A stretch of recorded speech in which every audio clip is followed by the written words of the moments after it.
Hello, I'm Matthew from Ludovox, and today I am going to give you a brief overview of Watson and Holmes. So this is not Sherlock Holmes Consultant Detective. This is a brand new game. It is a deduction game, but it is competitive for 2 to 7 players ages 12 and up, and it plays in around 45 to 75 minutes. So in this game, we try to solve a mystery, which is different depending on the scenario that we choose. So we have 13 scenarios in this box, and each of them is made out an envelope that contains the cards of the scenario, so the different locations and the solution, obviously. And we also have a booklet, and the booklet is really simple but really important as well. So we have the front of the booklet with the layout of the scenario, the difficulty level, title obviously, some QR code for voice acting for the scenario, and on the back of the booklet you have the mission briefing and, most important, the aim of the game, the 3 questions that you need to answer to solve the mystery. And this is what you need to do as a player. If you answer correctly those questions before any other player, you win the game, and that's it. In the inside of the booklet, you have the solution, so please do not open this at home before the end of the game. So what happens during the game is that you're going to investigate those locations and read them secretly, and they might help you find the solution and the answer to the questions. So as you can see, there's quite a lot of text on the cards, simply because it is very narrative. So in any turn of the game, there are 2 phases. The first phase is a phase when we place our figures onto the different locations. For example, the first scenario that I've laid out here happens in a train, in a post train. So for example, if I want to go to the safe, I just place my figure on the safe, and if I deem the safe really important enough, I can spend some carriage or stagecoach tokens. So for example, let's imagine that I think I will put 2 tokens because I really want to be there, I want to be sure. Now blue wants to be on the safe also, because blue thinks it's very important. Blue can drive me away. To do so, he must bid a higher amount of carriage tokens. So for example, if I go there, if blue goes there to chase red away, he has to put at least 3 tokens because red had 2. So red would take her tokens back, and except for 1 that goes into the general supply. That's the cost of being chased away.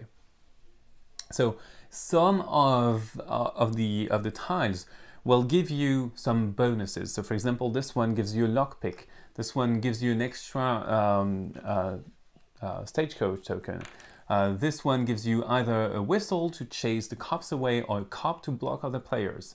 So the way the cop works is that for example, if I put a cop on the loading bay, I forbid people to go there, including me.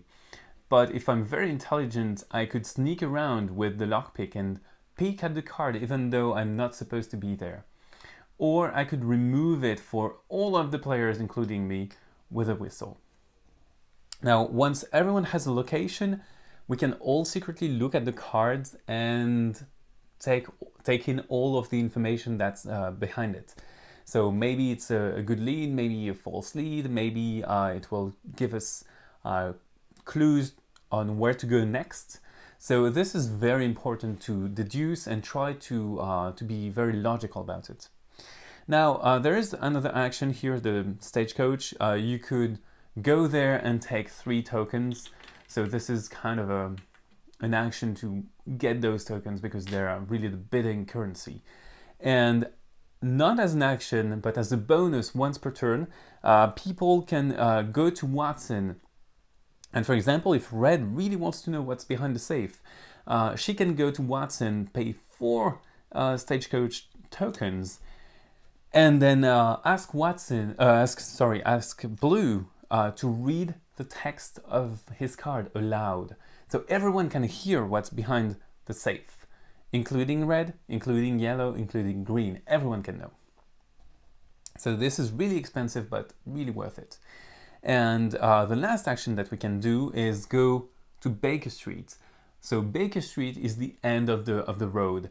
If I think that I have enough proof and clues and evidence, I might go there and say, okay, this is the end. I write the answers to the questions on a paper sheet. I'm going to check if they are right. If I'm mistaken by one answer, I lose the game. I am eliminated. If I win, that's the end of the game. If I lose, the other players would continue until there is a winner. So if a player loses, we reveal Sherlock Holmes.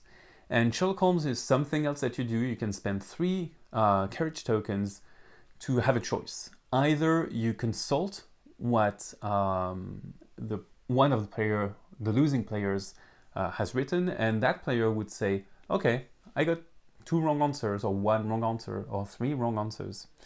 And the other option that you have, that you can do only once per game, is to write on a piece of paper the answer to one single question and show it to someone who lost.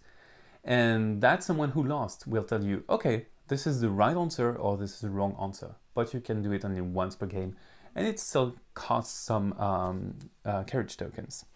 Additionally, in later scenarios, not the first one, you can have some auxiliaries, which are characters, famous characters such as Irene Adler or Martha Hudson, and or Wiggins or Lestrade or Mycroft.